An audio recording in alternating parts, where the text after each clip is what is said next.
Hello there. Well, I've been talking for some time about the business and the craft of writing. Now I'd like to get into some of the things that are maybe a little bit more philosophical about writing, because it's much more than just a craft and a business. I'll start with something that's fairly obvious and fairly simple, and it is this quotation from Jung.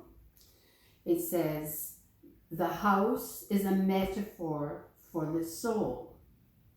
Now you need to think about that for a minute, but it has a lot of implications, and I wonder sometimes if it isn't too obvious, because I didn't realize how much I was taking this to heart, and still, until I took some time to look at an overview of what I had written and see what the themes were.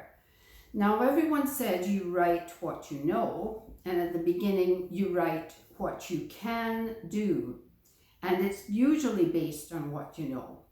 But later on in the process, a lot of other things begin to happen, and you move off in different directions, and you don't realize that you're following a theme. So this theme of the house being a metaphor is not too difficult when you think of it in terms of what importance houses have in our lives. First of all, we really want to acquire one of our own. Secondly, we want to make it special, make it represent who we feel we are, and that comes out in the things we choose to put in a home, the style we like, the colors we adopt, and the decorative elements altogether about the home. These are all tremendously important and express our personalities. The other thing about this idea of the home and the soul is, I suppose, without getting too detailed about it, we decorate our inner selves, our soul, in something of the same way, only this time it's internal things rather than external, such as our beliefs, our experiences, our life choices, and so on. But maybe that's going a little deep. Let me put it to you this way. I started out my very first book, and it was about a house. This is Anna Mason's house in Scotland that she inherits from an aunt she knew nothing about. It took me a long while to find the picture of the house. You may have seen the one that was drawn by my friend Diane.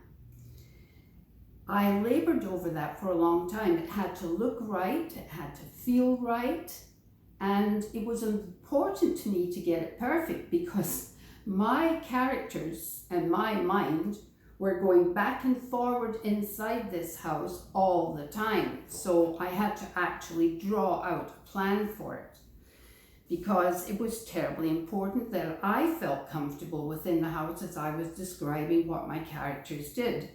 Now, at the time, that seemed perfectly reasonable to me and a suitable way to begin, because I didn't realize I was working on a theme. So later on, I did a 7 days theme. And not only was there a house at the beginning, this time wasn't imaginary, it's a real house in the Lake District. And it's a wonderful place full of all kinds of nooks and crannies. And I had my characters visit this house, and each one of them found something special in that house that was significant to them. So I was really following a theme here. But not only the first one, 7 days, there was a house on the cover. 7 days beyond was also a house. And this, as you can see, is again quite different from the standard house. It was a church that Zoe and Wesley bought and converted into a house. And again, I had to know every inch of this place so that I could explore it. In fact, it decorated right from the beginning with my characters. So obviously, it's kind of my go-to thing. I think about a house for the cover of a book to express what's going on inside it. But I didn't really understand this until I came to last year, 2018's major series called, of all things, Home Sweet Home. Now that should have been a clue, right? Well, here I go again. Home Sweet Home, Harmony House, the very first book in the series. And this has been strange because I liked this house, and it came from one of these series where you can buy the use of photographs taken by people all over the world. I liked the look of it. I really particularly liked that tower, and the tower was significant in my stories. But people have told me they've seen this house locally in London, Ontario. Not necessarily true, and I certainly didn't use a house locally, but it has certain appeal, and it had a lot of appeal to readers. And again, this house, I had to understand every room, I had to use every room. Maybe that's the part that appeals to me the most, the exploring part. I don't know, but I can't seem to get out of it. In the same series, Harmony House or Home Sweet Home, this is a different kind of house. It started out as a barn, but becomes the house for a very important character in the story. So this part over here is the house that he lived in.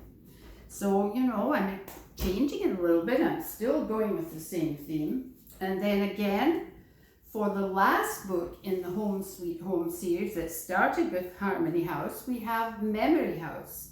And you will immediately see the connection here. First one, spring or summer.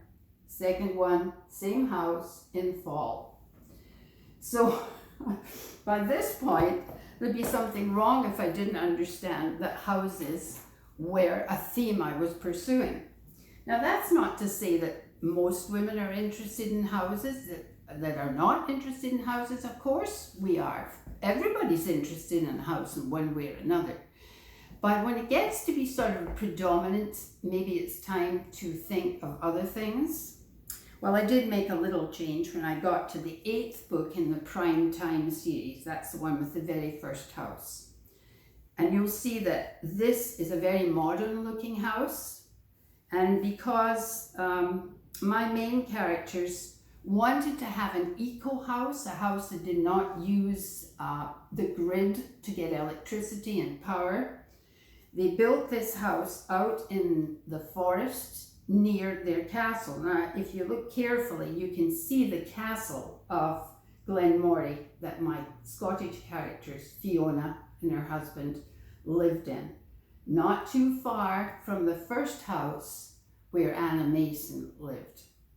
So I can't seem to get out of this, can I?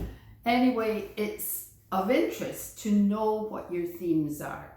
Now, this is a very simple example, and I will talk to you next time about some of the more subconscious themes.